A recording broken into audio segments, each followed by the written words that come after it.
Friends, welcome to my YouTube channel commerce confusions. मैं ममता ब्रुष्टि आज आप सबका फिर से स्वागत करती हूँ अपने चैनल कॉमर्स कंफ्यूजन्स में। हमने अपनी पिछली क्लास में अकाउंटेंसी के सब्जेक्ट्स में किए थे कैश बुक स्टार्ट, जिसके हम 3 लेक्चर कर चुके हैं। Single column cash book, double column cash book and triple column cash book. आज हमारा लास्ट लेक्चर है कैश बुक के ऊपर, जो है पैटी कैश बुक। सबसे पहले हम समझते हैं कि पैटी कैश होता क्या है, उसके बाद हम चलेंगे अपने टॉपिक के ऊपर। ठीक है, तो पैटी कैश में जो क्या होता है, जो छोटे मोटे खर्चे होते हैं कैश से रिलेटेड, कि जैसे फॉर एग्जांपल समझ लो हमारी एक शॉप है, वहाँ पे अगर वो गेस्ट आता है तो अगर हम उसको कोल्ड ड्रिंक ऑफर करते हैं, कुछ ऑफर करते हैं, तो वो हमारे छोटे मोटे खर्चों में चला जाता है। या फिर ये तो एक एक्सपेंस, ये वन टाइप का एक्सपेंस हो गया। दूसरा हो गया कि अगर हमें कभी क्या करना होता है, कुछ पेन पेपर या बुक व कुछ स्टेशनरी की चीज़ें, अगर आइटम हमने कुछ परचेज करनी होती है छोटी मोटी, तो 50-60 रुपीज़ की, मतलब कि इतने टाइप की, तो वो आगे आपके पेटी कैश में आ जाती है। ठीक है, उसके बाद अगर हमने कुछ जेरॉक्स करवाने होते हैं, प्रिंटिंग में आ गया वो, अगर हमने कुछ कोरियर वगैरह करवाना होता है, तो वो छोटे मोटे खर्चे आ जाते हैं ना, उसको बोलते हैं पेटी कैश एक्सपेंसेस। अब इसको क्यों पेटी कैश एक्सपेंस बोलते हैं? क्योंकि देखो, जो कैश हमारे जो बिजनेस है, जो कैश रिलेटेड ट्रांजेक्शन होती है, सारी बड़ी बड़ी बहुत सारी ट्रांजेक्शन होती हैं। तो थोड़ा सा इसको बाइफरकेट करने के लिए, थोड़ा इसको डिस्ट्रीब्यूट करने के लिए हम क्या करते हैं, पेटी कैश जो हमारे जो क्लर्क वगैरह होते हैं उनको क्या करते हैं, जो ओनर क्या करते हैं कि कुछ अमाउंट दे देते हैं, कुछ सेट अमाउंट दे देते हैं कि इतना अमाउंट है, अब मंथली इसमें जो भी छोटे मोटे खर्चे हैं वो आप लोग करोगे। अब बार बार छोटे छोटे खर्चों के लिए आप ओनर से पेमेंट नहीं लोगे। ठीक है, तो वो जो खर्चा हो गया, छोटे मोटा खर्चा, बिल्कुल ही छोटा मोटा, वो हो गया आपका पेटी कैश एक्सपेंसेस। ठीक है, तो उसी के रिलेटेड हम आज क्या करने वाले हैं, क्वेश्चन करने वाले हैं। सिंपल सी बात है, पैसे आएंगे, इसमें कुछ वैसा नहीं है कि पैसे आएगा ही पैसे जाएगा, इसमें सिर्फ यही है कि खर्चा कितना हुआ है वो आपको बताना है। कि पैटी कैश का खर्चा पूरे मंथ का ही जितना भी दिया हो, मंथ का दिया हो, क्वार्टर का दिया हो, ईयर का दिया हो, फिलहाल मंथ का ही दिया होता है, तो उसमें आपका कितना खर्चा हुआ टोटल ओवरऑल, वो आपको बताना है सिर्फ। ठीक है, तो सबसे पहले एक इसमें वर्ड यूज होता है इम्प्रेस्ड सिस्टम। आपको पहले ये समझना होगा पैटी कैश से पहले कि इम्प्रेस्ड सिस्टम क्या होता है। इम्प्रेस सिस्टम बच्चे ये होता है कि जैसे फॉर एग्जांपल, जैसे मैंने बताया कि ओनर ने अपने जो नीचे कलीग थे या फिर जो उनका जो क्लर्क था, उसको क्या किया, सेट अमाउंट कुछ दे दिया, कुछ फिक्स्ड अमाउंट दे दिया कि इतना अमाउंट रखो फॉर द मंथ, इस मंथ के लिए तुम इतना अमाउंट रखो। लेट्स से यहाँ से यहाँ पे दिया 2000 रुपीज़ आप रखो, और इसी 2000 से आपने जो भी छोटे मोटे खर्चे करने होंगे, अगर आपने कहीं पे जाना है, बस फेयर का खर्चा लग रहा है, या कुछ सामान मंगवाना है, उसमें आपके जो कैरेज का खर्चा लग रहा है, जो भी छोटा मोटा खर्चा है आपका, वो आप इसी 2000 से आप जो है स्पेंड करोगे। ठीक है, तो फिर ये जो 2000 है फॉर द मंथ एट, अगर आप सपोज आपको ओनर ने 2000 दिए थे, ठीक है, तो ओनर ने अगर आपको सपोज 2000 दिए थे, पूरे मंथ का अगर आप खर्चा मिला के, छोटे मोटे खर्चे मिला के, अगर आपको 1500 रुपये खर्चा हुआ है, तो आपके पास कितना बैलेंस बचा, 500 बैलेंस बचा।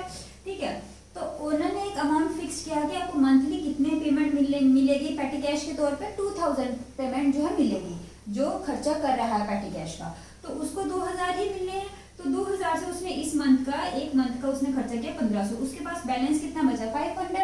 तो अगली बार जो है उसके पास 2000 ही होनी चाहिए, तो ओनर उसको कितना पैसे देगा, 1500 देगा, सो दैट नेक्स्ट मंथ के लिए उसके पास फिर से बैलेंस कितना बच जाए, 2000। तो ये पूरे प्रोसेस को हम, ये पूरे सिस्टम को हम कहते हैं इम्प्रेस सिस्टम। मीन्स जिसमें एक फिक्स्ड अमाउंट, मीन्स एक सेट अमाउंट फिक्स कर दिया जाता है कि इतना अमाउंट इतना अमाउंट हमने देना है पेटी कैश के लिए, उसी में से आप खर्चा करोगे।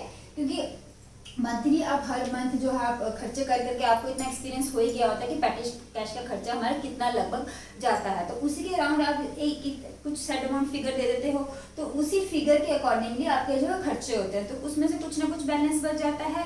देन नेक्स्ट मंथ ओनर आपको 2000 नहीं देगा, ओनर आपको कितना देगा, जितना आपका बैलेंस बचा है आपका 2000 होने के लिए, आपके पास 500 थे और ओनर आपको 1500 देगा, सो फिर आपके पास फिर से 2000 हो जाए नेक्स्ट मंथ का खर्चा करने के लिए। इस पूरे सिस्टम को हम बोलते हैं इम्प्रेस सिस्टम। बस यही एक थोड़ा सा नया कंसेप्ट, इम्प्रेस सिस्टम क्या है, बाकी सब कुछ सिंपल है। आपको यहाँ पे क्या आपको 2000 रुपीज़ दे दिए हैं, ओनर ने आपको 2000 रुपीज़ दे दिए, आपके पास 2000 रुपीज़ है, उसमें से आपने ये खर्चे किए हैं, तो आपको ये खर्चे करने के बाद बताना है कि आपके पास at the end of the month कितना बैलेंस बचा। सिंपल यही है, और टोटल खर्चा कितना हुआ और आपके पास बैलेंस कितना बचा, यही आपको इसमें बताना है, और कुछ इसमें नया नहीं है। ठीक है, चलो पहले क्वेश्चन समझते हैं, उसके बाद हम इसके सॉल्यूशंस पे आते हैं। तो इसमें क्या करना है, प्रिपेयर पेटी cash book from the following transaction, the interest amount is 2000। जैसे मैंने बताया, इसमें बोला है पेटी कैश बनाना है आपको, और आपको क्या इंटरेस्ट अमाउंट दे दिया है 2000। इसका मतलब आपको 2000 रुपीज जो है फिक्स्ड है मंथ के लिए कि आपको इतने ही पेमेंट मिलनी है। ठीक है, तो 2000 रुपये दे दिया। खर्चे क्या क्या हुए हैं, 2018 में जनवरी 1 को पेड कार्टेज, अब आपने क्या किया, किसके लिए खर्चा किया, कार्टेज। कार्टेज क्या होता है, जो आप बैलगाड़ी में सामान लाते हो ना, उसका आपका उसको आप बोलते हो क्या, कार्टेज। तो गाड़ी का ही सामान है, कुछ सामान आपने मंगवाया होगा वो कार्टेज पे चला गया। एसटीडी का चार्जेस कुछ खर्चा होगा, टेलीफोनिक कुछ कन्वर्सेशन हुई होगी तो उसके लिए एसटीडी का खर्चा आपका लगा होगा, उसके लिए 40 रुपीज़ चले गए। बस फेयर का आपका 20 रुपीज़ चले गए। रिफ्रेशमेंट फॉर एम्प्लॉय, चाय वगैरह बिस्किट वगैरह जो शाम को कुछ होती है, कभी कुछ कोई कस्टमर या कोई गेस्ट आ गए होंगे तो उनके उन सब के लिए फिर आपने क्या रिफ्रेशमेंट कुछ मंगवा ली होगी तो उसके लिए 80 रुपीज़। कोरियर चार्जेस, कुछ कोरियर करवाया होगा उसके लिए 30 रुपीज़। रिफ्रेशमेंट ऑफ कस्टमर, कभी कस्टमर भी ऐसे कुछ जैसे अच्छे रेपुटेड कस्टमर्स आ जाते हैं जो आपके बड़े मतलब कि लॉयल कस्टमर्स होते हैं, तो वो कस्टमर्स के लिए आप क्या करते हो, कभी कभी उनके लिए कोल्ड ड्रिंक वगैरह चाय वगैरह भी मंगवा लेते हो, तो वो भी तो खर्चे आ जाते हैं ना। तो उन खर्चों के लिए तो बार बार जो है जो क्लर्क है वही लेकर आएगा, तो वो तो बार बार ओनर से पैसे नहीं ना मांगे, तो उसके बाद जो पैसे होते हैं वही ओनर ने ही दिए तो उसी में से वो खर्चा करता है, ठीक है। तो उसके लिए उसने 30 रुपये खर्च किए, पोस्टेज के लिए उसने 30 रुपये खर्च किए, कार्टेज के लिए 35 रुपये खर्च किए, टैक्सी फेयर, टैक्सी में आप कहीं पे गए होगे बिजनेस ऑफिस के पर्पस के लिए, मैनेजर के लिए, तो वो 70 रुपीज़। स्टेशनरी का खर्चा आ गया 65 रुपीज़। बस फेयर का खर्चा आ गया 10 रुपीज़। देन फैक्स कुछ करवाया होगा उसका खर्चा आ गया 30 रुपीज़। टेलीग्राम का खर्चा आ गया 35 रुपीज़। पोस्टेज का खर्चा आ गया 200 rupees. Repair and furniture, furniture के ऊपर कुछ रिपेयर करवा लिया होगा, वो भी छोटा मोटा, क्योंकि अमाउंट कुछ ज़्यादा बड़ा नहीं है तो इसलिए इसको पेटी कैश में ले लेंगे, ठीक है। और इसने कहा छोटा ही अमाउंट है तो वो खुद ही करवा लेता है जो क्लर्क होता है, तो छोटा सा अमाउंट है उसने खुद ही करवा, तो ये पेटी कैश में आ गया। लॉन्ड्री का कुछ खर्चा है वो भी पेटी कैश में आ गया। मिसलेनियस में कुछ छोटे मोटे खर्चे में 100 रुपीज़ आ गए, ठीक है। तो ये आपको ऑनलाइन आप लोग देखा कि खर्चे जो है बिल्कुल ही छोटे छोटे अमाउंट में आ रहे हैं, जो कि ओनर उसके लिए बार बार पेमेंट नहीं करेगा, उसने पहले से पेमेंट दे रखी है, तो उसी में से जो है जो ऑफिस बॉय है ये जो है वो खर्चा करता है, ठीक है।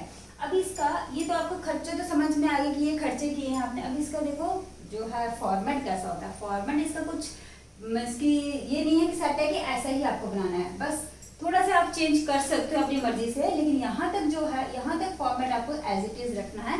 उसका ये वाला जो फॉर्मेट है आप अपनी तरीके से चेंज कर सकते हो। वो कैसे मैं बताती हूँ। देखो फर्स्ट आपको क्या रखना है, अमाउंट रिसीव्ड, आपको कितना अमाउंट मिला, 2000 मिला, वो आपको इस कॉलम में लिखना है। देन डेट, कौन से डेट को आपको मिला या कौन से डेट को आपने खर्चा किया वो लिखना है। देन पर्टिकुलर्स, क्या क्या आपने खर्चा किया, क्या वो सब कुछ यहाँ डिटेल्स हमें यहाँ लिखनी है। वाउचर नंबर, यहाँ पे तो फिलहाल मैंने वाउचर नंबर लिखा नहीं है क्योंकि जो जो खर्चा होता है ना उसके वाउचर्स बनते हैं, तो वाउचर का एक सीरियल नंबर होता है, तो वो नंबर आपने यहाँ पे लिखना है कि कौन से वाउचर में ये खर्चा हुआ है। अगर दिया होगा आपको क्वेश्चन में तो आप यहाँ पे वाउचर नंबर भी लिखेंगे, अगर नहीं दिया होगा तो एज इट इज ये कॉलम खाली छोड़ देंगे, लेकिन ये कॉलम आपको बनाना है वाउचर नंबर का, ठीक है। देन उसके बाद अमाउंट पेड, वहाँ पे था अमाउंट रिसीव, यहाँ पे होगा अमाउंट पेड। रिसीव किया 2000, उसके बाद जो खर्चे किए, पेड का मतलब जो खर्चे किए, ये जो आपने खर्चे किए हैं वो आपके इस कॉलम में आएंगे, ठीक है। यहाँ तक जो है आपको ये 6 कॉलम जो है, सॉरी 1 2 3 4 5, आपको ये 5 कॉलम जो है बनाने ही बनाने हैं, ठीक है। ये एज इट इज रहेंगे, लेकिन इसके बाद का जो है एनालिसिस ऑफ पेमेंट्स, आपने क्या किया, आपने देखा कि खर्चे जो हैं सेम टाइप के खर्चे हो रहे हैं, जैसे कि एसटीडी चार्जेस हो गया, उसके ऊपर आपका एसटीडी चार्जेस टेलीफोन से रिलेटेड, टेलीफोन से टेलीफोन को टेलीग्राम कम्युनिकेशन चार्जेस हो गए ना, ये कम्युनिकेशन चार्जेस, तो अब इसको ये मतलब कि एक जैसे खर्चे हो गए। बस फेयर बार बार आ रहा है, ठीक है ना। फिर टैक्सी फेयर भी इसी के रिलेटेड हो गया। देन उसके बाद आपका जो कार्टेज है वो भी मतलब गाड़ी से रिलेटेड हो गया कि आप इसकी जिसको आप कहते हैं ना फेयर दे रहे हो, इसकी आप खुद जा रहे हो उसका किराया दे रहे हो, गाड़ी का किराया दे रहे हो, या फिर आप कुछ सामान मंगा रहे हो वो भी गाड़ी का किराया, तो गाड़ी का फेयर दे रहे हो ना, तो वो भी एक टाइप का खर्चा हो गया। तो सेम रिलेटेड जो खर्चे हैं ना उसका आप अलग अलग से कॉलम बना लेंगे, ठीक है। जैसे मैंने देखा कि पोस्टेज इसमें क्या आ गया, कोरियर का जो है वो पोस्टेज में आ गया, पोस्टेज, ठीक है। तो ये इस टाइप के जो है पोस्टेज, स्टेशनरी, कन्वेंस तो आपके रहते ही रहते हैं। मैंने तो ये ऐसे देख के बनाया, लेकिन आप अपने मर्जी से चेंज कर सकते हो, 5-6 कॉलम बना सकते हो। 5-6 कॉलम में से आपको कॉलम कौन से में, जिस कॉलम में जो एंट्रीज जो खर्चे आपने बार बार किए होंगे उनका एक एक कॉलम बना लीजिएगा। जैसे स्टेशनरी का खर्चा हमारे पास बार बार हुआ है, पोस्टेज का खर्चा हमारे पास बार बार हुआ है, टेलीग्राम का खर्चा बार बार हुआ है, ठीक है ना। उसका गाड़ी का खर्चा, अब गाड़ी के खर्चों को मैंने यहाँ पे कन्वेंस लिख दिया हुआ है, तो मेरे पास ये 4 खर्चे जो है बार बार हुए हैं, 2 या 2 से ज़्यादा बार हुए हैं, तो मैंने इसका अलग अलग से कॉलम बना लिया। उसके बाद जो खर्चे बच गए उसको मैं क्या करूँगी, नेक्स्ट कॉलम बनाऊंगी मिसलेनियस, ठीक है। तो इसमें आप रिफ्रेशमेंट टू एम्प्लॉयज भी 2 बार ही हुआ है, तो आप इसको भी रिफ्रेशमेंट वाला भी कॉलम बना सकते हो। तो मैं कोशिश करना कि 5 कॉलम या मैक्स 6 कॉलम्स तक ही बनाने को, इससे ज़्यादा कॉलम्स मत बनाना, वो क्लमजी हो जाएगा, ठीक है। तो ज़्यादा से ज़्यादा आप क्या करोगे, मीन्स कि एक कॉलम बनाने का मतलब है कि जैसे पोस्टेज का खर्चा हो, आप पोस्टेज के खर्चा इसमें डालोगे, स्टेशनरी का खर्चा हो, स्टेशन का खर्चा इस कॉलम में डालोगे। कन्वेंस का जो गाड़ी का जितना भी खर्चा है, बस फेयर हो गया, कार्टेज हो गया, आप जितने बारी गए हो, टैक्सी फेयर हो गया, वो सब आप कन्वेंस में डालोगे। टेलीफोन या टेलीग्राम कुछ फैक्स भेजा है आपने, टेलीग्राम चार्जेस हो गए हैं आपके, उसके बाद एसटीडी चार्जेस हुई है आपके, तो आप ये इसमें डालोगे। बाकी जो बच गए जैसे रिपेयर और फर्नीचर, ये तो आपका बार बार का खर्चा नहीं होगा, कोई महीने में कोई किसी महीने में एक आधा बार होता होगा फर्नीचर रिपेयर के, जो रिपेयर का खर्चा, ठीक है। तो रिपेयर का खर्चा मिसलेनियस में डाल दोगे, लॉन्ड्री का खर्चा मिसलेनियस में डाल दोगे, मिसलेनियस का तो मिसलेनियस में ही आएगा। तो ये जो 5 कॉलम मैंने बनाए हैं, इसको आप चेंज कर सकते हो अपने तरीके से, ठीक है। जो कि जिसका जो खर्चा आपके पास ज्यादा आया होगा, उस खर्चे का आप कॉलम पे बना सकते हो, ठीक है। तो इसको इसलिए मैंने लिखा एनालिसिस ऑफ पेमेंट। मेरा पेमेंट जो है इस कॉलम में जो है खर्चा मेरा गया है, ठीक है। तो आई होप आपको ये जो फॉर्मेट है वो समझ में आ गया होगा, कुछ मुश्किल नहीं है, बहुत ही सिंपल फॉर्मेट है। अब चलो इसके क्वेश्चन करते हैं, बहुत ही सिंपल है, ठीक है। पैटी कैश बुक बहुत ही सिंपल है, ठीक है। चलो देखो, ठीक है। अब इसको सबसे पहले मैं यहाँ पर डेट डाली थी 2018 जनवरी मंथ है, तो मैं इसमें एक ही सेट जनवरी लाती हूँ, यहाँ पे सिर्फ डेट डालूंगी। देन उसके बाद मैं लिखूंगी जनवरी 1 को मेरे को कैश रिसीव हुआ, कितना कैश रिसीव हुआ, कितना हुआ 2000। इंप्रेस सिस्टम है ना, उसने बोला 2000, बैलेंस कुछ है ही नहीं है। अगर बैलेंस होता तो मुझे कैश रिसीव कितना होता, बैलेंस माइनस करके, बैलेंस कुछ है ही नहीं, इसका मतलब 2000 रुपीज मुझे रिसीव हुए, तो कितना आएगा यहाँ पे 2000, ठीक है। देन उसके बाद जनवरी 1 को फिर से क्या हुआ, पेड कार्टेज, तो कार्टेज पेमेंट, यहाँ पे सब कुछ पेमेंट ही हुआ, मैं खर्चा ही किया, तो कार्टेज का खर्चा, जो भी खर्चा होगा पहले आप यहाँ डालोगे ही डालोगे, अमाउंट पेड पे आपने सारे खर्चे डालने हैं, उसके बाद आप इसको क्या करोगे, डिस्ट्रीब्यूट करोगे कि कौन से कॉलम में कौन सा खर्चा आएगा।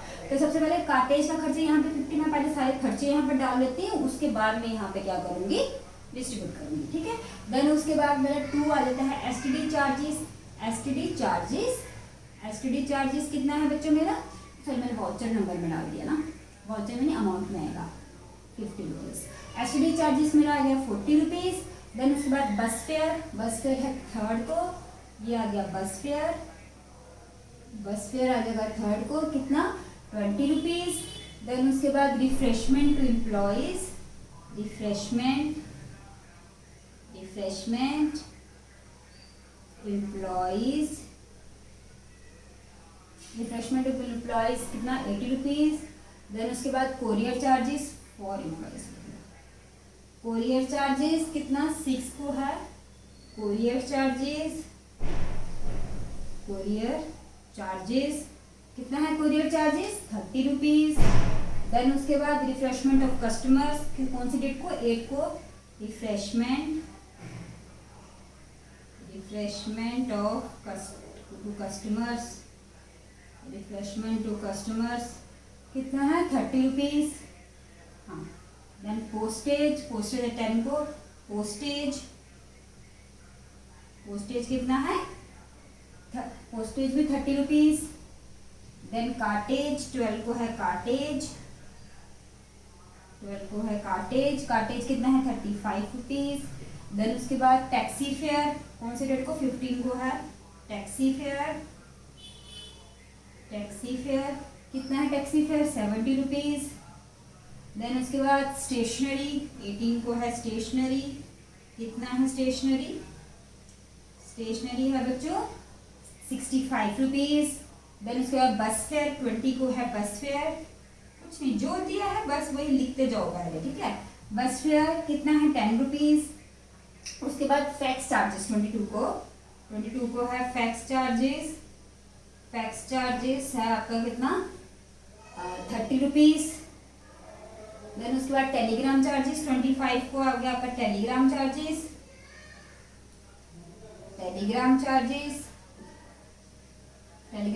है आपका 35 रुपीज। पोस्टेज स्टैम्प्स 27 को, पोस्टेज आ गया कितना, पोस्टेज 200। उसके बाद रिपेयर 29 को, रिपेयर ऑन फर्नीचर कितना है 105 रुपीज। देन उसके बाद लॉन्ड्री एक्सपेंसेस 30 को, लॉन्ड्री एक्सपेंसेस आ गया आपका कितना 150 रुपीज। देन उसके बाद मिसलेनियस आ गया 31 को, मिसलेनियस एक्सपेंसेस आ गए 31 को कितने, मिसलेनियस आ गया 100 रुपीज। अब देखो मैंने जो खर्चे हैं मैंने डाल दिए, ठीक है। अब सिंपल है, देखो कार्टेज का खर्चा कहाँ पे आना चाहिए, गाड़ी का खर्चा है कन्वेंस में 50 रुपीज यहाँ पे, ठीक है। एसटीडी का खर्चा मीन्स की फोन का खर्चा है, फोन का खर्चा टेलीफोन में जाएगा 40 रुपीज यहाँ पे। देन उसके बाद बस फेयर का खर्चा है, बस फेयर कहाँ कन्वेंस में जाएगा 20 रुपीज यहाँ पे। देन रिफ्रेशमेंट इसके कोई कॉलम में नहीं बनाया तो इसका अदर्स में चल जाएगा, इसको अदर्स लिख सकते हैं, मिसलेनियस लिख सकते हैं, यहाँ पे 8 रुपीज में मिलता है, बिल्कुल इसके सामने सामने लिखना है, ठीक है। कोरियर चार्जेस, कोरियर का इसका कहाँ का होता है बेटा आपका, टेलीग्राम एंड टेलीग्राम, इसका कोरियर हो गया 30 रुपीज, कोरियर में डाल दो 30 rupees. Then refreshment to customer फिर अदर्स में आ गया, अदर्स या मिसलेनियस में डाल दो 30 रुपीज। देन उसके पोस्टेज का खर्चा किस में आ गया, refreshment to customer postage 30 rupees, postage का खर्चा आ गया आपका टेलीग्राम में 30 रुपीज। देन उसके बाद कार्टेज का खर्चा आ गया किसमें आपका, कार्टेज कन्वेंस में 35 रुपीज, ठीक। सॉरी पोस्टेज का खर्चा तो इसमें आएगा ना आपका, मैं टेलीग्राम में डाल दिया, सॉरी पोस्टेज का खर्चा आपका आएगा 30 रुपीज पोस्टेज में, ठीक है। उसके बाद आपका आ गया कहाँ तक गई थी मैं, 35 तक इसका बच्चों कार्टेज का, कार्टेज के बाद टैक्सी फेयर, टैक्सी फेयर आपका आ गया कन्वेंस में, टैक्सी फेयर हो गया 70 रुपीज कन्वेंस में, ठीक है। उसके बाद बस फेयर सॉरी स्टेशनरी, स्टेशनरी का खर्चा है स्टेशनरी में 65 रुपीज। देन उसके बाद बस फेयर का खर्चा आएगा 10 रुपीज कन्वेंस के अंदर 10 रुपीज। देन उसके बाद फैक्स चार्जेस, फैक्स चार्जेस कहाँ का होता है, टेलीफोन टेलीग्राम का फैक्स चार्जेस 30 रुपीज, ठीक है। टेलीग्राम से रिलेटेड होता है ना फैक्स, कम्युनिकेशन रिलेटेड। देन उसके बाद टेलीग्राम तो टेलीग्राम में ही आएगा 35 रुपीज। उसके बाद पोस्टेज, पोस्टेज का पोस्टेज में आएगा 200 रुपीज। उसके बाद रिपेयर एंड फर्नीचर का कोई कॉलम नहीं बनाया तो मिसलेनियस में डाल दो 105 रुपीज। देन उसके बाद लॉन्ड्री एक्सपेंसेस का कोई भी नहीं कॉलम नहीं है तो इसका भी बना यहाँ पर डाल दो 115 रुपीज, और मिसलेनियस का तो मिसलेनियस में आएगा 100 रुपीज। ये आपने अलोकेट कर दिया कौन सा खर्चा कौन से कॉलम में आएगा, ठीक है। अब उसके बाद बारी है आपको देखने की आपका खर्चा कितना हुआ। सबसे पहले आप क्या करो, इन सबका टोटल करो, इन सबका आपको क्या करना है, टोटल करना है।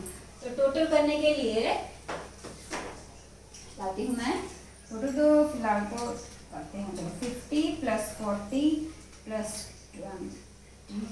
20 plus 80 plus 90 plus 105 plus 75 plus 65 plus 305 plus 215, ये हो गया आपका बच्चों 1045, ठीक है। ये हो गया 1045। ये कितना हुआ 230, ये कितना हुआ 65, ये कितना हुआ 570, 77, 140, 150, 150, 185, 185, 70, 71, 135, ये कितना हुआ 1, ये हुआ 1110, 110, 105, 115, 100, ये हो गया 430। अब उसके बाद आपने क्या करना है, चेक करना है कि आपने सारी ट्रांजेक्शन ली है कि नहीं, क्योंकि सिंपल है ट्रांजेक्शन, क्या पता कोई एक आधा आपके मिस ना हो गया। आप क्या करोगे, ये जो है इन सब का टोटल जो है वो ये होना चाहिए। ऑब्वियस बात, अपनी यही सब कुछ यहाँ पे एलोकेट किया तो इन सब का टोटल यही होगा, ठीक है। तो जब चेक करने के लिए कहीं आपने कोई ट्रांजेक्शन छोड़ ना दी हो तो हम फिर से चेक कर लेते हैं कितना है। ये 230 plus 65 plus 230 plus 65 plus 185 plus 135 plus 430, 1045, ठीक है। तो ये आपका आ गया। इसका मतलब हमने सारे ट्रांजेक्शन सारे जो है खर्चे हमने ले लिए हैं। उसके बाद आपका ये क्या है, टोटल खर्चा, तो हम लिखेंगे टोटल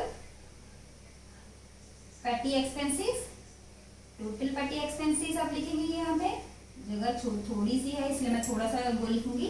तो यहाँ पे क्या लिखेंगे, बैलेंस कैरी डाउन। अब उसके बाद कितना बैलेंस बचा, 2000 का बैलेंस था, उसमें से इतना खर्चा हो गया, उसके बाद बैलेंस बचा 955, ठीक है, 955 उसका बचा। तो टोटल कितना हो गया बच्चों 2000, टोटल कितना हो गया 2000।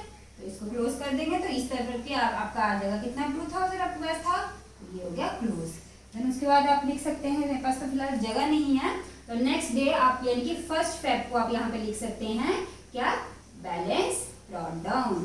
बैलेंस ब्रॉट डाउन आपके पास कितना है, मैं यहीं पे लिख रही हूँ। बैलेंस ब्रॉट डाउन आपके पास आ जाएगा 955, नेक्स्ट इसी कॉलम में 955 आ जाएगा। और उसके बाद नेक्स्ट मंथ आपके पास कैश रिसीव कितना होगा, सिंपल कैश रिसीव आपके पास इतना ही होगा, क्योंकि इतना कम है ना आपके 2000 को होने के लिए, तो आपके पास कैश रिसीव कितना होगा 1045। वो आप यहाँ पे लिख सकते हैं कि आपके पास कैश रिसीव कितना होगा, अदरवाइज बैलेंस ब्रॉट डाउन करके भी इतना लिख सकते हैं। ठीक है, तो सिंपल है, बहुत ही सिंपल है। आपको पैटी कैश में क्या बताना है कि आपको खर्चा कितना किया है और आपके पास बैलेंस कितना बचा। अगर इंटरेस्ट सिस्टम है तो इंटरेस्ट सिस्टम में आपका जो अमाउंट है वो फिक्स्ड होता है, तो आपने सिर्फ इतना बताना है कि आपका टोटल खर्चा कितना हुआ और आपके पास बैलेंस कितना है, सो दैट आपको नेक्स्ट मंथ कितनी पेमेंट मिलेगी।